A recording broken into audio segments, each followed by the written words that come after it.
Hello guys, എല്ലാവർക്കും നമസ്കാരം. ഇന്നത്തെ നമ്മുടെ വീഡിയോയുടെ ഡിസ്കഷൻ എന്ന് പറയുന്നത് നമ്മുടെ പഴയ മോഡൽ ബുള്ളറ്റിൻ്റെ രണ്ട് ഹെവി ക്രാങ്ക് തമ്മിലുള്ള കമ്പാരിസൺ ആണ്.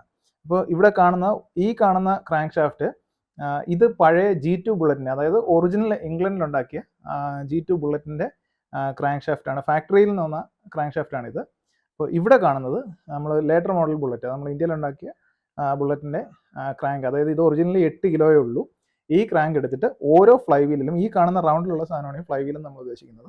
അപ്പോൾ ഇതിൻ്റെ ഓരോ ഫ്ലൈ വീലിലും ഓരോ കിലോ വെച്ച് ആഡ് ചെയ്തു. അങ്ങനെ ഇത് 10 kg ഉണ്ട്. ഇത് G2ൻ്റെ ഒറിജിനൽ ക്രാങ്ക്. ഇത് ഫാക്ടറിയിൽ നിന്ന് വന്നപ്പോൾ തന്നെ ഇത് 9 kg വന്നിട്ടുണ്ട്. ഇത് അങ്ങനെ തന്നെ റിട്ടേൺ ചെയ്തിട്ടുണ്ട്. ഇതിനകത്ത് ആകെയുള്ളൊരു വ്യത്യാസം എന്ന് പറയുന്നത് ഇതിൻ്റെ ഈ ഷാഫ്റ്റ് ലേറ്റർ മോഡൽ ബുള്ളറ്റ്സിന് സൂട്ടാവുന്ന ഒരെണ്ണം മാറ്റി ആഡ് ചെയ്തിട്ടുണ്ട്. അത്രയേ ഉള്ളൂ ഇതിലുള്ള വ്യത്യാസം. ഇത് തമ്മിൽ കണ്ടാൽ എങ്ങനെ ഐഡൻറ്റിഫൈ എന്ന് പറഞ്ഞുതരാം. ഈ ഒരു ക്രാങ്ക് നിങ്ങൾ നോക്കുകയാണെങ്കിൽ ഇതിൻ്റെ ഫ്ലൈ വീല് ഇച്ചിരി ചെറുതാണ്, ഹൈറ്റിൽ ഇച്ചിരി ചെറുതാണ്. ഇപ്പോൾ ഏകദേശം ഞാൻ ലെങ്ത് നോക്കിയപ്പോൾ റഫ്ലി നോക്കിയപ്പോൾ ഇതൊരു 18.5 സെൻറ്റിമീറ്റർ ഉണ്ട്, 17.5 സെൻറ്റിമീറ്റർ ഉണ്ട്. ഇതിൽ അത് ഏകദേശം 18.5 സെൻറ്റിമീറ്റർ ഉണ്ട്. പിന്നെ അത് മാത്രമല്ല, അത് ഐഡൻറ്റിഫൈ ചെയ്യാൻ വേറൊരു കാര്യം കൂടെ പറഞ്ഞുതരാം. ഇതിൻ്റെ വിഡ്ത്ത്, ഈ ഫ്ലൈ വീലിൻ്റെ വിഡ്ത്ത് നോക്കുകയാണെങ്കിൽ ഇത് രണ്ടും 3 സെൻറ്റിമീറ്റർ വിഡ്ത്ത് ഉണ്ട് ഓരോ ഫ്ലൈ വീലും. പക്ഷേ നമ്മുടെ ഈ ഒരു ഫ്ലൈ വീൽ നോക്കുകയാണെങ്കിൽ ഇതിനകത്ത് കുറച്ച് മെറ്റീരിയൽ ആഡ് ചെയ്തിട്ടുണ്ട്, എന്നാൽ പോലും ഇതൊരു 2.5 സെൻറ്റിമീറ്റർ ഉള്ളൂ. അതാണ് ഇത് തമ്മിലുള്ള മെയിൻ ഡിഫറൻസ്. അപ്പോൾ അങ്ങനെ നമുക്ക് ഈ രണ്ട് ഹെവി ക്രാങ്ക് തമ്മിൽ അത് ഒറിജിനൽ G2ൻ്റെ ആണോ അതല്ലാതെ ഫാബ്രിക്കേറ്റഡ് ആണോ എന്നുള്ളത് നമുക്ക് കണ്ടുപിടിക്കാൻ പറ്റും. ഇനി ഞാനൊരു കാര്യം കാണിച്ചു തരാം. ഈ ഫാബ്രിക്കേറ്റ് ചെയ്ത ഈ ക്രാങ്ക് ഷാഫ്റ്റിനും മറ്റേ G2നും തമ്മിലുള്ള വ്യത്യാസം കാണിച്ചു തരാം.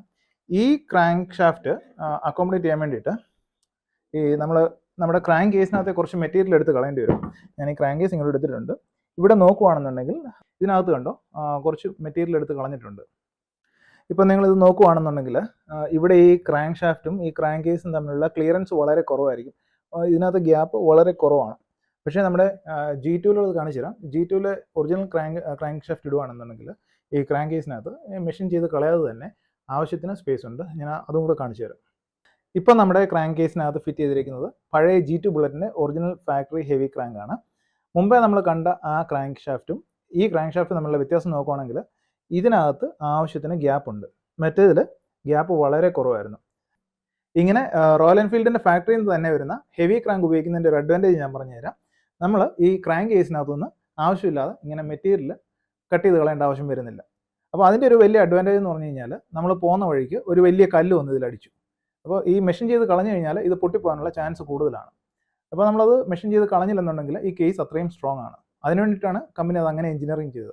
അപ്പോൾ നമുക്ക് ക്രാങ്കിൻ്റെ വെയിറ്റ് കൂട്ടി ഹെവി ക്രാങ്ക് ആക്കുന്ന സമയത്ത് ഒന്നുകിൽ ഇതുപോലെ G2ൻ്റെ വല്ലതും ഒറിജിനൽ ഫ്ലൈ വീൽ വാങ്ങിച്ചിട്ട് നമുക്കത് വെയിറ്റ് ഒറിജിനലായിട്ട് ഇങ്ങനെ റിട്ടേൺ ചെയ്ത് 9 kg ആക്കാം. ഇല്ലെന്നുണ്ടെങ്കിൽ നമ്മുടെ സ്റ്റാൻഡേർഡ് ബുള്ളറ്റിൻ്റെ ഹെവി ക്രാങ്ക് വരുന്നുണ്ട്, അത് വാങ്ങിച്ചിട്ട് നമുക്ക് അപ്ഗ്രേഡ് ചെയ്യാം. അപ്പോൾ അത് ചെയ്യുന്നതിൻ്റെ ഒരു ഗുണമെന്ന് പറഞ്ഞാൽ നമ്മൾ ഇതുപോലെ മെഷീൻ ചെയ്ത് കളയേണ്ട ആവശ്യം വരുന്നില്ല.